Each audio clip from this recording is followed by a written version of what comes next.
Hello everybody, welcome to my channel, Miss Criticizer 2021, The Real Housewives of Dubai, Season 1, Episode 1. Yep, I've started reviewing this show. I just came across it and I feel like out of the Housewives franchises, for the first season, this was quite a good pilot. Yep.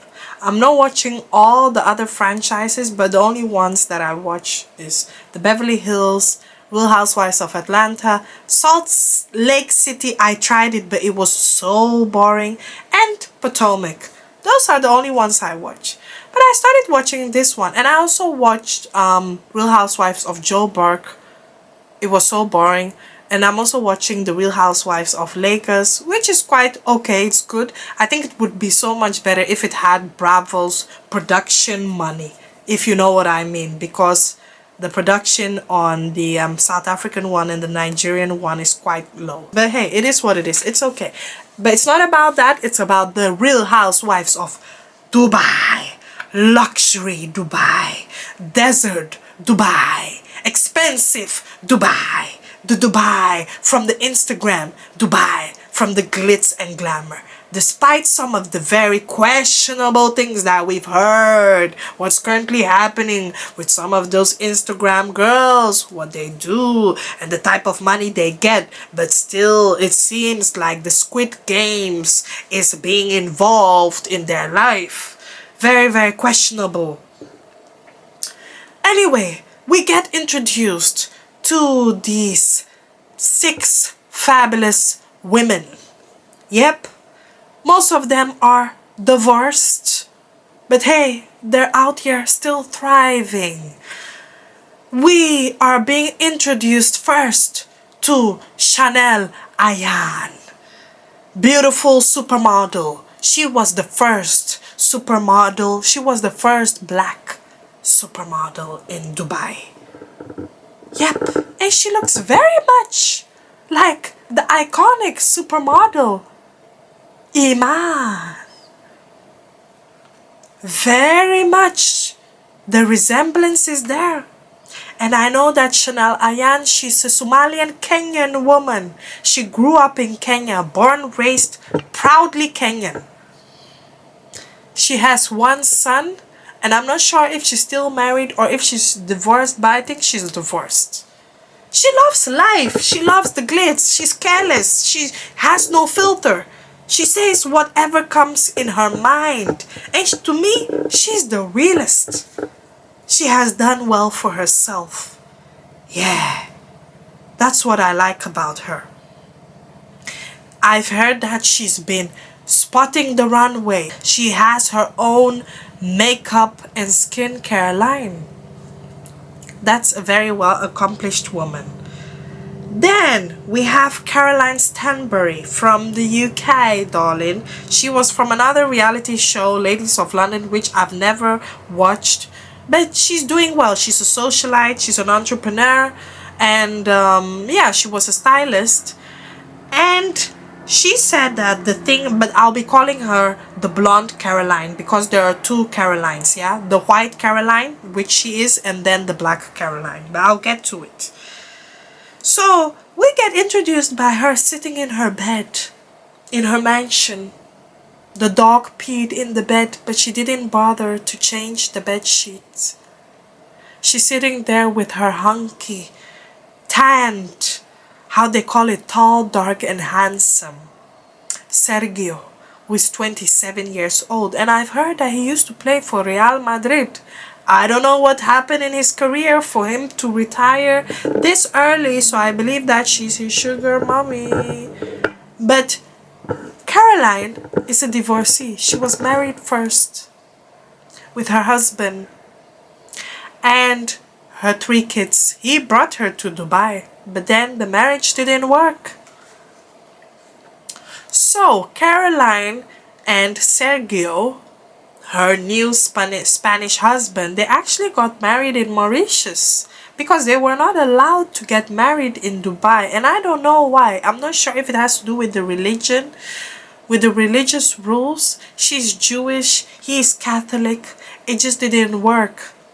I guess that's the reason why. So they said that even though they couldn't get married in Dubai, they're planning their bachelorette party. And now we get introduced to the Black Caroline. She's called Brooks. And she kind of looks like K. Michelle. I don't know, there's something about her, K. Michelle's new face. And she also has one son. She says she used to be married, I think back in the States. And I don't think that her husband brought her to Dubai, but she said that they had an ongoing custody battle, but now she has full custody over her son, and she walked away with from that marriage with nothing. Nothing, not one dime. And so she had to pick herself up, work very hard in Dubai, make a name for herself. So as she's in her house, she said that she has 2 homes in Dubai. And that's quite interesting because she said that her first home is in the Jumeirah Islands. That place is mainly for the natives, and she had to get like some kind of license and apply because it is not easy. She's not a local. That place is preserved for the locals. So no matter how much money you have, you still need to follow procedures. There's also no guarantee that it might work. And she has an apartment somewhere else. And the thing about Dubai is that Dubai, I think 80% is expats and 20% are the indigenous people. It's like an expat island, but Dubai also wants to preserve its culture. And understandably so. I think that's a very good thing they did, because any place where you have a lot of foreigners coming and all that, you need to set up rules that protect your own people. Yep, because some people might say that, yeah, some of these foreigners, they might come with bad influence and certain things. And again, some things might not be fair for the local people. You know, imagine there are some countries where they'll only cater to the foreigners, and they say we have foreign investments, come and invest here, and they do gentrification in their own country, and they said, well, we don't have any opportunities for our locals, we just push them away, push them aside, we don't give a damn about them. And then it looks like you end up being a tenant in your own home country. That's a story for another day. So Brooks is a messy person. Like, all she does is gossip, spread mess. She and Chanel Ayan, they don't get along. They have this frenemy relationship. One moment they're cool, another moment they fight. 2 strong personalities is never going to work. Moving along, we get introduced to yeah, so Nina, we don't really have that much on her. I think she grew up in the States, but then she comes from a traditional Lebanese household. She also moved there with her kids. Then we have Lisa Milan, who is a Jamaican American. She has 3 lovely boys. She has a British husband. And when they were in the pool, they said that they had ice delivered and they paid $1,200. I said, gosh, that's another booming business, because Dubai gets really, really hot. And so she's juggling her work life and taking care of the kids. And she has her fashion line, and her fashion line is doing very, very well. And because of her fashion line, that's how she got to know of the supermodel Chanel Ayan. I'm tempted to call her Iman. But that's how they got to know each other, and they bonded, and they get along very, very well. So I think, and then the last person is Sarah. Sarah is the only one who is a native.